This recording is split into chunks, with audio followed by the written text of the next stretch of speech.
Welcome in Al-Qabas Clinic. I'm Dr. Bashar Al-Hashash. We have a very special guest today. I'm honored to have the Ambassador of the United States, Mr. Lawrence Silverman, who's going to talk about how he managed his diabetes and how he's able to be off medication. Welcome, Mr. Ambassador. Thank you very much. It's nice to have you here, and marhaba in Kuwait. Marhabtain, and big welcome to your viewers. Thank you for this opportunity. Thank you. Can you tell me, Mr. Ambassador, about your experience with diabetes and how you've managed to be off medication? Right. I found out about it, Doctor, about 7 years ago, a little bit less than 7 years ago. It came as a surprise to me, obviously not a welcome surprise. And I went on medication and lost a lot of weight, changed my diet, went on a fairly strict diet, but I had problems with the medication. And that's when I decided that, first of all, I saw the diagnosis. I was unhappy, of course, but I also saw it as an opportunity to eat more healthy and to exercise more. It was a signal to me, you know, besides the diabetes. So then I started with the medication, had some bad side effects from it, and made a commitment to lose the weight, but also to really fundamentally change what I ate, how much I ate, and also how often I got exercise. When you were first told you had diabetes, yes. What did go through your mind? I was worried, of course. I was worried not just about the diabetes, but there's a history of heart disease in my family, and I know that diabetes can obviously negatively affect the potential for heart disease and you know, the health of your eyes, for example. So I was thinking about all of these different things, but then I probably did what a lot of people did, was I thought about my family, you know, and I thought particularly about my kids, and I said, okay, I have a job to do. I have to change this so that you know, I can become healthier. Yeah. And did you get support from your family and friends? I did, and for anybody who's dealing with diabetes and other diseases as well, I cannot exaggerate how important the support from your family is. And in my case, my wife encouraging me to eat healthy, or discouraging me from eating, you know, certain things. And I'm fairly disciplined, but every once in a while, even for a disciplined person, you need those people outside saying, no, no, no, you're not going to do that. Yeah, yeah. How about your lifestyle, besides the medications that you took? What did you change?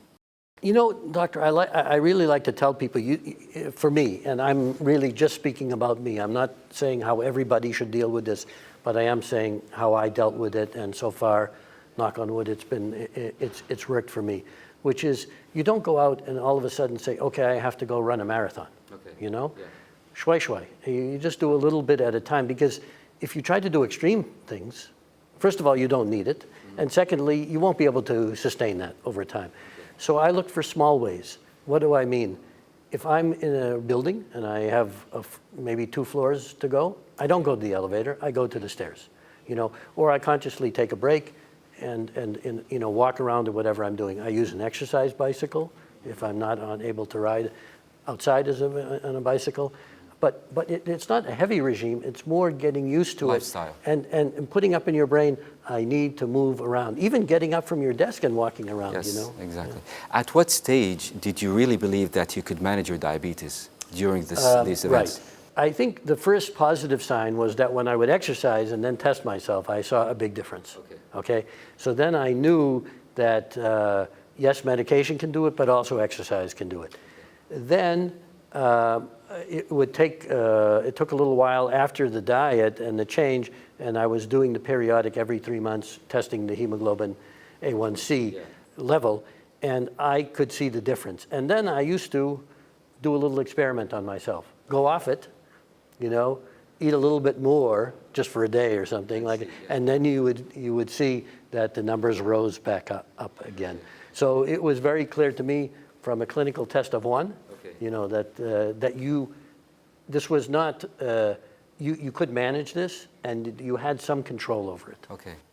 How do you feel this whole experience changed you, and what you think you should have done before you've developed the diabetes? So I was not particularly overweight. I mean, I was overweight in the sense of more than the ideal, but I was not not hugely. You know, as you get older, I don't think this really hits us.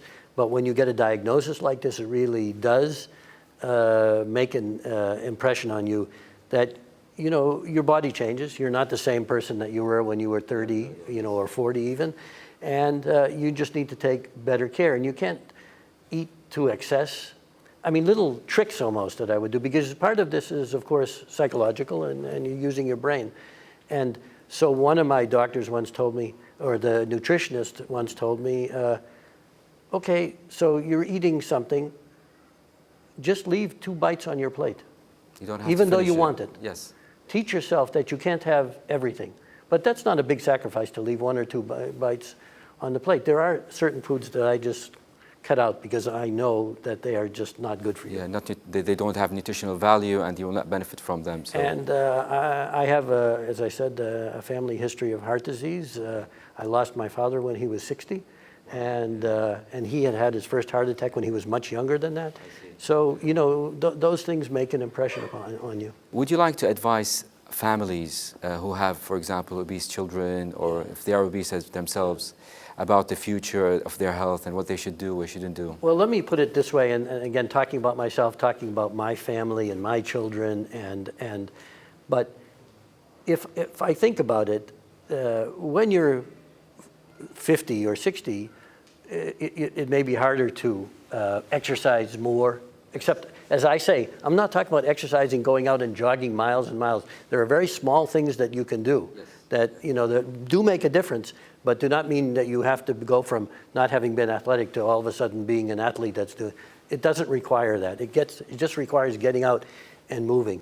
But particularly for young people, I would say this is the time when it's easiest to get at. Okay. Because, you know, when I was a kid, the only time we used to come into the house was to change the equipment of the sport we were doing, you know. So a lot of activity. Running out. And so it's easy to do, but it's so important to create good habits. It doesn't mean that you're foregoing everything, that you can't, you know, you can't have treats or something like that here and there.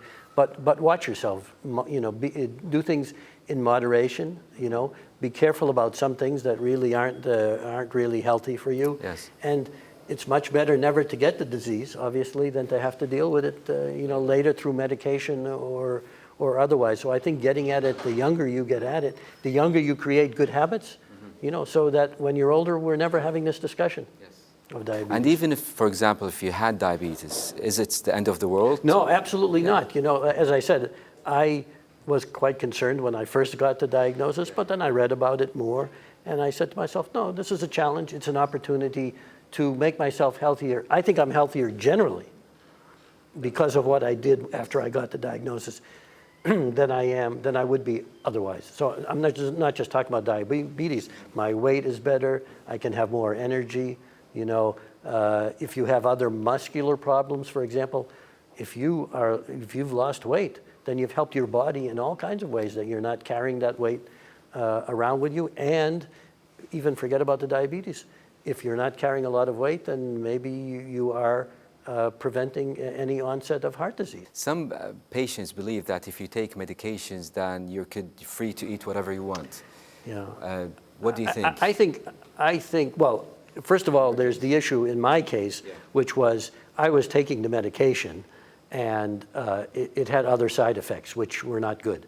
And so that maybe you don't have side effects, but you know that it's from that the wrong kind of eating or overeating, the lack of exercise, contributes to diabetes. So why would you want to just do the medication and not take away the reasons for taking the medication? Exactly, I don't want to be taking pills if I don't have to, you know. That's true. And that, to me, that means, I'm not a scientist, I'm not a doctor, but it means you're straining the body if you do things and then you're trying to make up with, you know, for it through medication. And I'm all for medication. In my case, I wanted to try to get off because I had some side effects of the medication. And you know, my doctors agree. If you can handle this through your diet and lifestyle and your lifestyle and your exercise, it's the best way to do it. And the other point is exercise is, even moderate exercise, is good for you not only physically, but mentally. It clears out your mind. It allows you to think more clearly. So there are all kinds of benefits to even walking or swimming or bicycling or whatever the case may be. You don't have to think of your blood sugar or diabetes when you exercise. It's just for enjoyment, for disconnecting. I do it for other reasons. Exactly. Yeah. It doesn't have to be necessarily health issues. No. It's mental and other. It has all kinds of benefits. Social, I just say this is yet another benefit of it, is it helps with the diabetes. Exactly, to get optimum health. Yes. Do you have any final words you would like to talk about regarding diabetes and the... Just to say that my management of diabetes is not as hard as I thought it would be. Okay, good. You know, especially when I first heard it, Yeah. you know, and they say do this, do that, and you can read many things. But just make a start, you know, and commit to doing it and stick with it. And that's why I say you're not running marathons, but you're saying to yourself, I have to do this for the rest of my life. But that's fine, because the rest of your life could be much longer than it would be otherwise. And that's true, yeah. And that's the main point. And if you ever need, just again speaking for myself, if you ever need a reason to do this, go look at your family. You know, look at your kids. And that's all the reason that you need to do something about it and to stick with it. But it's not really, it wasn't as hard as I thought it would be. Excellent. So you're managing the Kuwaiti food, and there's not a lot of rice in your diet. I have to tell you, when there are things I don't eat, obviously, and people offer me, and Kuwaiti hospitality and generosity is famous. It's great. But I have also found them very understanding. So when I say I can't have that, I have diabetes, and I tell them, it's not a secret, obviously, and they say, oh, we understand, fine. Good. Thank you very much, Mr. Ambassador, for sharing your experience, and I hope other people look at the video and have hope as well. Thank you very much. Thank you. Shukran.